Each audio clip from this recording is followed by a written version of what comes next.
আসসালামু আলাইকুম আরহামতুল্লাহি ওবারাকাতু। বন্ধুরা, আশা করি আপনারা সকলেই ভালো আছেন। আজ যে ঘটনাটি আপনাদের সামনে বলতে চলেছি সেটি খুবই একটি শিক্ষণীয় সত্য ঘটনা। আশা করি আপনারা শেষ পর্যন্ত দেখবেন। শেখ জুনায়েদ বাগদাদী রহমাতুল্লাহি আলাই তিনি একবার নিজের সহচরদের সাথে বাগদাদ শহরে যাওয়ার জন্য রওনা হলেন। তিনি সেখানে বেহেলুলের সম্পর্কে জিজ্ঞেস করায় একজন বলে, হুজুর, সে একজন দেওয়ানা ব্যক্তি। শেখ সাহেব বললেন, আমার এই দেওয়ানা ব্যক্তির প্রয়োজন। আপনাদের ভিতর কেউ তাকে দেখেছেন? তখন কোনো এক ব্যক্তি তার ঠিকানা দেয়। এরপর শেখ সাহেব ভক্তদের নিয়ে সেখানে যান। হযরত বেলালুল তানা পাহাড়ের ওপর বসেছিলেন। শেখ সাহেব তাকে সালাম দেন। বেহরুল দানা তখন তার সালামের উত্তর দেন এবং জিজ্ঞেস করেন, তুমি কে? শেখ সাহেব বললেন, আমি হলাম জুনায়েদ বাগদাদী। বেহলুল তখন বললেন, যে মানুষ শিক্ষা দেয়? শেখ সাহেব বললেন, জি হ্যাঁ। বেহলুল তখন আবার জিজ্ঞেস করলেন, শেখ সাহেব, আপনি কি খাওয়া দাওয়ার আদব জানেন? শেখ সাহেব বললেন, জি হ্যাঁ, বিসমিল্লাহ বলতে হয়, নিজের সামনে রেখে খাওয়া, ছোট লোকমা দিয়ে শুরু করা, ডান হাত দিয়ে খাওয়া, ভালোভাবে চিবিয়ে খাওয়া, অন্যের খাবারের নজর না দেওয়া, আল্লাহর জিকির করা, আলহামদুলিল্লাহ বলা, খাওয়া শুরু এবং শেষে নিজের দুই হাত ধোয়া। বেহলুল তখন বললেন, তুমি মানুষের পীর এবং শিক্ষা দাও, অথচ খাওয়ার আদবটাও জানো না। এই বলে বেহলুল আসন থেকে উঠে কিছু সামনে গিয়ে বসেন। তখন হযরত শেখ সাহেব বাগদাদীও তার পেছন পেছন যেতে লাগলেন। ভক্তরা তাকে বললেন, হুজুর, সে দেওয়ানা ব্যক্তি, তার সাথে খামোখা তর্ক করবেন না। কিন্তু শেখ সাহেব তারপরও যান এবং বেলানাকে সালাম দেন। তিনি সালামের উত্তর নেন এবং বলেন, তুমি কে? শেখ সাহেব তখন বললেন, আমি হলাম জুনায়েদ বাগদাদী, যে খাওয়ার আদবটাও জানে না। তিনি তখন বললেন, আচ্ছা, কথা বলার আদবটাই নিশ্চয়ই জানো।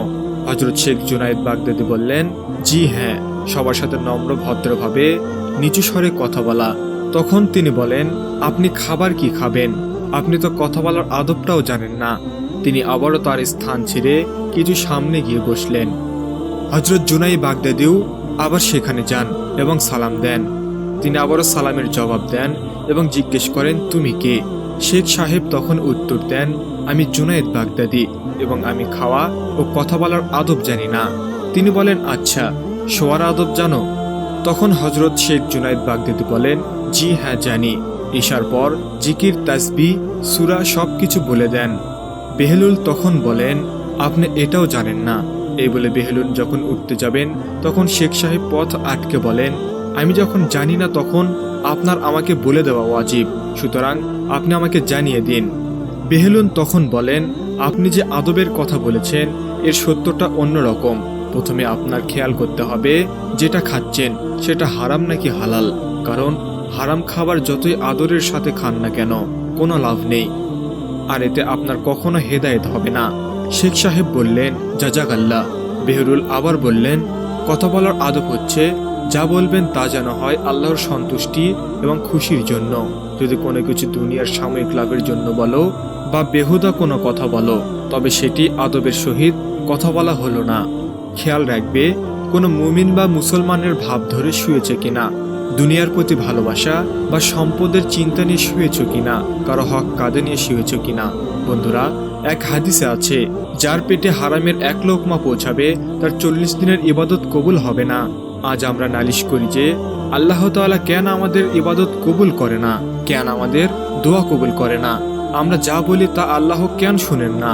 আল্লাহ আমাদের অবস্থার বর্তমান পরিবর্তন কেন করেন না? আমাদের খারাপ সময় কেন শেষ করেন না? বন্ধুরা, আল্লাহ আমাদের দোয়া কিভাবে কবুল করবেন? তিনি তো বলেই দিয়েছেন, যদি তার পেটে হারামের এক লোকমা থাকে তবে তার ইবাদত কবুল হবে না। যখন ইবাদতই কবুল হচ্ছে না তখন দোয়া কিভাবে কবুল হবে? বন্ধুরা, আরও একটি হাদিস আছে, মুমিন বান্দাদের উচিত হক কথা অথবা চুপ থাকা, এবং হক কথা আল্লাহর জিকির ছাড়া আর কি হতে পারে? আর আজ আমরা কি কথা বলি? আমাদের প্রতিদিনের কথা বলার হিসাব করে দেখুন, আমরা প্রতিদিন মুখ এবং জবান দিয়ে কি ধরনের কথা বলি। হযরত আয়েশা রাদিয়াল্লাহু তাআলা আনহু বলেন, নিজেকে ওইসব গুনাহ থেকে দূরে রাখো যেগুলো তুমি ছোট ছোট গুনাহ মনে করো। আর এই ছোট ছোট গুনাহগুলোর ভিতরে আমাদের রোজকার কথাবার্তাও অন্তর্ভুক্ত। আমরা রোজ কত রকমের বেহুদা কথা বলি, আর আমাদের মনে রাখা উচিত এই বেহুদা কথাগুলোই একদিন আমাদের শত্রু হয়ে যাবে। বন্ধুরা, আর রাত্রে ঘুমানোর আগে সবাইকে মাফ করে ঘুমানো উচিত। আল্লাহ তাআলা জিকির করতে করতে ঘুমানো উচিত। জীবন 2 দিনের এবং ঘুম অর্থ অর্ধেক মৃত্যু।